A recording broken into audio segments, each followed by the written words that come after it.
Ya, selamat siang, sugeng siang, konco-konco tani, konco-konco agamis.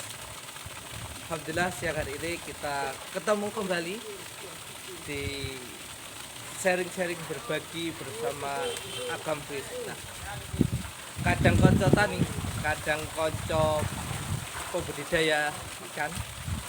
Siang hari ini kami dari agamis saya sendiri akan berbagi ataupun sharing-sharing terkait dengan keuntungan memelihara ikan nila merah. Sebelumnya terlebih dahulu akan saya memperkenalkan diri terlebih dahulu. Ya, saya Agus Putut, owner dari Agamis yang sekaligus sebagai petani. Nah, dalam keseharian saya sendiri, selain sebagai petani, saya juga sebagai pekerja kemanusiaan, pekerja sosial kemanusiaan di salah satu lembaga kemanusiaan nasional. Jadi sehari-hari saya aktif di sana, tetapi juga punya punya usaha terkait dengan perikanan. Nah, konco kadang konco tani, hari ini kenapa sih saya di saat punya kesibukan yang lain, tapi juga sebagai petani ikan nila merah atau pembudidaya nila merah. Ya,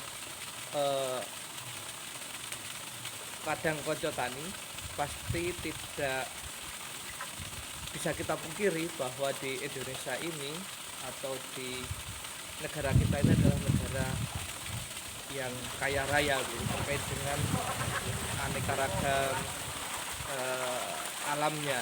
Nah, salah satunya adalah di sektor perikanan. Kebetulan saya tinggal di Jogja, tepatnya di Potorono Balikpapan, dan usaha perikanan ini juga saya lakukan ada di Potorono dan juga di Jambidan. Nah, kenapa sih begitu ya? Pertanyaan, kenapa sih memelihara atau budidaya ikan nila merah gitu ya? Masih muda, anak-anak muda begitu kan, kalau kita lihat belum banyak saat ini yang mau terjun juga di petani. Nah, kebetulan ikan nila merah ini kalau di pasar kita lihat salah satu potensi yang cukup besar untuk bisa dipasarkan ataupun dikembangkan. Bahkan akhir-akhir ini ya, kadang konco tani kalau kita lihat setelah PPKM dibuka begitu, kebutuhan ikan di Jogja itu kembali normal, beranjak mulai normal. Bahkan beberapa bulan ini khusus nila merah sendiri sampai telat-telat gitu. Di lapangan, di pasar itu sampai kurang-kurang. Nah, apa sih keuntungannya gitu ya? Apa sih keuntungannya memelihara ikan nila merah? Nah, kalau kita lihat kadang konco tani, tentunya budidaya ikan itu berbagai macam cara atau metode. Ada yang menggunakan air deras ataupun ada yang menggunakan alat-alat yang lain seperti kincir, kemudian blower dan seterusnya. Nah, kita tinggal memilih sebenarnya mau pakai cara yang mana sih gitu, yang sesuai di wilayah kita. Kalau memang kita punya kolam terus airnya cukup deras, banter begitu ya, keluar masuk, bisa jadi itu sudah bisa digunakan tanpa teknologi. Tetapi bagaimana jika airnya itu terbatas begitu, tidak bisa keluar masuk dengan cepat gitu. Nah, tentunya ada alat-alat yang bisa digunakan ataupun metode yang bisa digunakan. Nah, kebetulan saya sebagai pelaku menggunakan salah satu metode yang kami gunakan adalah menggunakan kincir begitu. Di sini saya akan berbagi terkait dengan keuntungannya begitu, keuntungan dari budidaya ikan nila merah ini. Ya, kadang konco tani, tentunya kalau kita mau memelihara ikan, kita mau menebar itu sudah harus melihat luasan dari kolam tersebut. Berapa sih luas kolam yang kita miliki begitu. Nah, saya akan mengambilkan salah satu contoh gitu ya, salah satu contoh di perhitungan di kolam saya yang lebih kurang luasnya itu sekitar 400 meter persegi. Nah, dari 400 meter persegi tersebut saya menggunakan salah satu alat bantunya menggunakan kincir. Kemudian bagaimana perhitungan di situ? bagaimana hitungan modal sampai dengan keuntungan dan seterusnya. Nah dari 400 meter itu saya isi ikan sejumlah 5.000 sampai 6.000 sekali tebar, biasanya 5.000 sampai 6.000 ekor. Saat menebar itu 1 kilo ikan isinya sekitar 50 sampai 70. Nah, kalau dihitung ekoran ya tadi 5.000 sampai 6.000 begitu lah ya dalam 1 kilo atau 1 kuintal. Nah dari 5.000 sampai 6.000 ini kita pelihara kurang lebih antara 50 sampai dengan 1 bulan. 50 sampai 60 hari, berarti maksimal itu 2 bulan harus sudah panen. Nah, kemudian kok bisa gitu ya, dari sekilo isi 60, 70, 50 sampai 70 kok bisa panen. Nah ini yang kita lakukan adalah dengan pakan full pellet gitu ya, pakannya full pabrikan, kemudian ada kincirnya sehingga kincir itu bisa bermanfaat untuk menambah pergerakan air, oksigennya bisa bertambah dan nafsu makan ikan tentunya juga bertambah. Nah dari 5.000 sampai 6.000 itu kalau 1 kali panen biasanya butuh berapa gitu. Pasti yang ditanyakan itu berapa saksi yang dibutuhkan. Nah kebutuhan biasanya dari 2 tahun terakhir ini sekali panen kebutuhannya adalah 30 sampai 35 sak, 30 sampai 35 karung. Jadi kalau dihitung berarti ya sekitar 35 sampai 40 maksud saya. Nah 35 sampai 40 sak berarti kebutuhannya sekitar 1 ton sampai dengan 1,2 ton kebutuhan. Nah ini tergantung biasanya. Nah, hitungannya kemudian berapa begitu kan, berapa rupiah itu, berapa nominalnya. Nah pakannya juga tergantung sebenarnya. Kalau kami menggunakan pakan dengan kadar proteinnya itu sebesar 32%. Nah di lapangan tentu banyak tuh pakan-pakan pabrikan dengan persentase protein yang berbeda-beda. Nah ini tinggal kajang tani memilih saja gitu. Nah kalau saya menyebutkan saya pakai apa gitu nanti jadi iklan dong. Jadi yang kita sampaikan cukup persentasenya saja 32% protein, kandungan protein dalam 1 karung itu. Jadi ya kalau di harga sekitar 320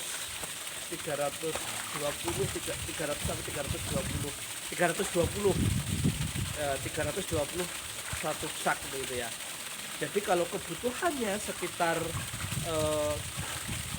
35 karung begitu kan, berarti kan lebih kurang ya ada sekitar 12 juta gitu ya. 12 juta itu sebagai untuk modal pakan dalam 1 kali tebar dengan jumlah ikan lebih kurang 5.000 ekor.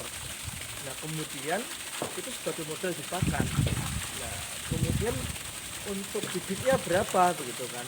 Nah bibit rata-rata per kilo itu di angka 32.000 rata-rata ya. Nah kalau di tempat saya sendiri kebetulan kami memanfaatkan atau melakukan pemijahan sendiri, melakukan pembelian sendiri, sehingga nilai ataupun kos untuk modal itu ataupun modal untuk beli bibit itu berkurang jadinya. Nah itu bisa lebih banyak lagi keuntungannya jadinya. Nah tapi kita bisa hitung misalkan kita butuh 100 kilo 5.000 sekitar 3 juta, berarti 12 tambah 3 berarti 15 juta itu sebagai modal untuk pakan dan bibit. Kemudian apalagi kebutuhan yang dana yang dibutuhkan ataupun modal apalagi sih yang dibutuhkan gitu selain 2 hal tadi. Nah karena saya menggunakan kincir berarti masih harus mengeluarkan untuk kincir dengan 1 HP buat besarannya 1 HP kalau dihitung setiap bulan itu habis 750.000. Berarti kalau 2 bulan habis 1,5. Jadi 15 tambah 1,5 16,5. Nah itu hitungan modal yang berjalan gitu. Nah kemudian sekali panen bisa berapa? Nah ini kita akan berhitung keuntungannya ini kajang konco tani. Nah sekali panen kalau dihitung rata-rata kita ikan kita diambil oleh teman-teman bakul gitu ya, teman-teman tengkulak gitu kan, lebih kurang nilai merah di Jogja itu sekitar 22 sampai 24 ribu. Nah, kita ambil nilai yang kecil saja, kadang koncotan kita ambil yang kecil 22. Jadi 22 kalau kita panen 1 ton berarti dapat 22 juta. Nah, itu tinggal dikurangi berapa sih tadi modal berjalan dari pakan, kemudian bibit tambah listrik. Nah, itu ada 16,5. Kita operasional lebih kurang 17 juta. Nah, berarti kalau kita hitung dari sisa itu berarti masih ada margin 6 juta yang kita dapat dari sekali panen untuk 1 ton. Padahal bisa jadi itu panennya lebih dari 1 ton. Bisa jadi ditambah tadi misalkan bibit karena kita memelihara sendiri itu pun akan bertambah. Nah, itu ternyata lumayan juga begitu ya, kadang koncotan. Jadi petani itu ternyata lumayan, jadi pembudidaya ikan itu ternyata lumayan. Jadi tidak ada kata malu begitu ya, anak muda jadi petani gitu. Nah, itu tidak, tetapi itu bisa menjadi penghasilan kita, walaupun kita punya aktivitas yang lain, tetapi itu bisa kita lakukan dan bisa produktif. Itu baru dari 1 kotak atau 1 petak kolam. Kalau kita punya beberapa petak, bisa jadi setiap bulan dengan luasan yang sama gitu ya, setiap bulan berarti kita bisa punya penghasilan sekian itu tadi ya, 6 juta sampai 8 juta gitu lah. Kalau kita itu dalam 1 petak, kalau beberapa petak ya lumayan gitu kan. Kalau kita jadi jangan takut, anak muda jadi petani itu jangan takut. Dan kita tentunya harus terus semangat gitu ya, petani muda, petani milenial gitu. Nah, itu gambaran sedikit, gambaran kasar ya dari kami dari Agam Fish untuk hitungan menjadi petani gitu. Itu modal yang berjalan. Tetapi kalau tadi sebenarnya masih ada modal pokok di awal ya, yang misalkan kita buat kolam, beli kincir dan sebagainya. Nah, tapi itu sama akan langsung kembali modalnya dari beberapa kali panen. Saat pertama dulu saya panen pertama itu keuntungan bisa dapat kincir, itu bisa modal yang lain lagi jadinya. Jadi menjadi petani nila merah itu tidak ada ruginya. Tapi yang pasti kita harus senantiasa belajar gitu ya, senantiasa belajar dari pengalaman yang sudah kita lakukan. Karena biasanya setiap tempat juga akan berbeda-beda begitu. Setiap tempat akan berbeda-beda bagaimana sih cara mengatasinya. Nah, dalam budidaya ikan ini ada 4 hal saya rasa kurang lebih yang harus kita perhatikan. Yang pertama, bagaimana kualitas airnya. Yang kedua, bagaimana kualitas bibitnya. Kemudian yang ketiga adalah pakannya itu apa? Pakannya itu bagaimana? Nah, kemudian yang keempat, yang lupa ini. Nah, itu 4 hal itu menjadi hal yang pokok yang harus kita kita kuatkan dan kita lihat setiap harinya, karena air itu akan berpengaruh sekali terhadap pertumbuhan ikan. Nah, ini kurang lebih sahabat kadang konco tani Agam Fish. Sementara bisa berbagi ini insya Allah di lain waktu atau channel berikutnya kita akan berbagi terkait bagaimana cara budidaya ikan yang baik. Terima kasih banyak. Jangan takut untuk menjadi petani.